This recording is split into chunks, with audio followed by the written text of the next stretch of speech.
Remember the legendary movie The Commitments with that stunning soundtrack? That 1991 film about an R&B band struggling to make it on the streets of Dublin, it was a worldwide smash. The band's lead singer and standout performer at the time was Irishman Andrew Strong, who was 17 when the movie was recorded. Andrew had been plucked from working-class obscurity to become an overnight star when the film, adapted by Roddy Doyle's novel, hit it big. Well, it's 25 years since The Commitments first performed staples like Mustang Sally, Take Me to the River and In the Midnight Hour. And to celebrate, Andrew Strong is about to perform the whole classic soundtrack all over again right across Australia. He joins me on the line now. Welcome, Andrew. Lovely to have you join us tonight. How did you get chosen to the role? Oh, we auditioned for the part. I mean, I was just asked to come in and be a session singer. There was a guy called John Hughes who was the musical coordinator at the time.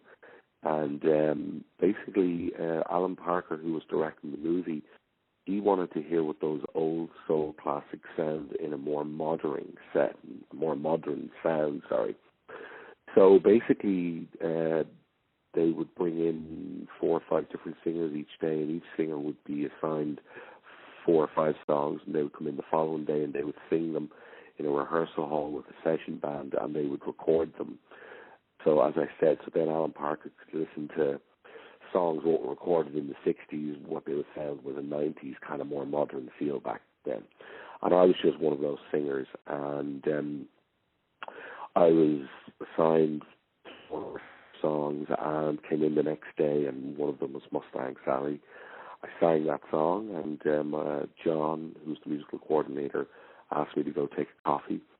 And while I was having my coffee, he rang up Alan Parker, who was somewhere else in the city, in Dublin at the time, doing a casting session, and said, I think you should come over now. I think I might have the guy for you, your singer. So I came back into the room about an hour or whatever later, and I met Alan Parker, and I sang the song again. And we went over some dialogue from the script, and then I was just asked to come in and repeat that process for about 2 weeks. And then I got a call from the casting director just saying, congratulations, you got the part. So it wasn't something I initially went to audition for. I was just on my summer holidays.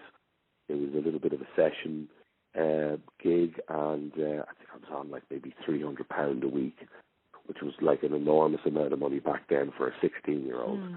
And things just kind of snowballed from there. And, of course, you wouldn't have at any time then had a clue about how successful that movie would be or how much it would define you going forward. Well, I knew I was familiar with Alan Parker's previous work, you know, like Pink Floyd and Bugsy Malone and Midnight Express and all those great movies. So I knew he was a heavyweight kind of director, but I never thought that the soundtrack would go on to sell, 12, 14 million units. And, 27 years later, I'm still it's still relevant, and people want to talk about it, and people still want to hear me perform those songs. So I didn't really think that it would have carried on as long as it did. But hey, I'm delighted, and it's a true testament. I've heard it said that you called it a bit of an albatross around your neck, and that there was quite a bit of stigma attached to it. Look, when I was when I was 16 when I made the movie, and 17 when it was released, and then obviously I got a record contract from the movie, and at that time, I was just like every other kid who was into listening to stuff on the radio like Soundgarden and Pearl Jam. I mean, there was a big influx of the whole Seattle grunge thing at that time in the early 90s. And I was just very influenced by rock music, and I wanted to try and steer my career towards that. But it was quite difficult at the time because obviously the movie, as I said, it sold 12 million, I think it was 12 or 14 million units. The movie was very successful. I'd been nominated for Grammys. I'd been nominated for this and that. So it's like if U2 went out and made a folk record, I mean, people would be like, well, what's going on here, So, so when I say it was an Albatross, at that time it was, because I was a young kid and I wanted to write my own songs, and I wanted to do more of a kind of heavier thing, and what was kind of the genre of that era. I mean, if you come and watch my show and you put on a Commitments record, it's miles apart. The show I play now is like balls to the wall, full on. It's like, when people ask me to describe this show, it's rock soul.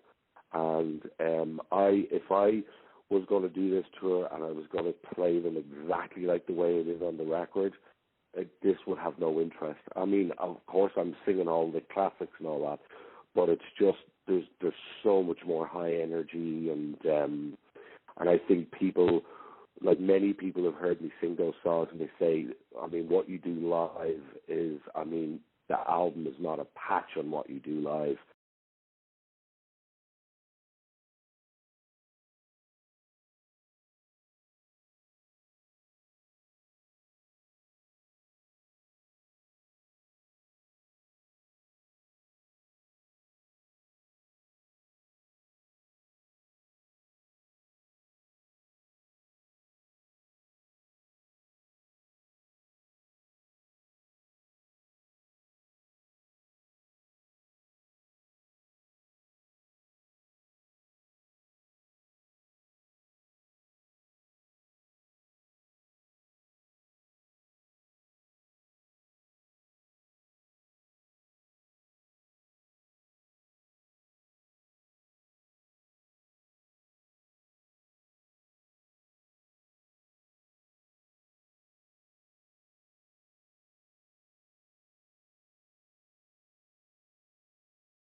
Andrew Strong, we can't wait to see you down under doing the full soundtrack of the Commitments. I've just rewatched the movie myself with my 26-year-old daughter, who loved it, and can't wait to see you in even better form 25 years later. Thank you so much for your time tonight.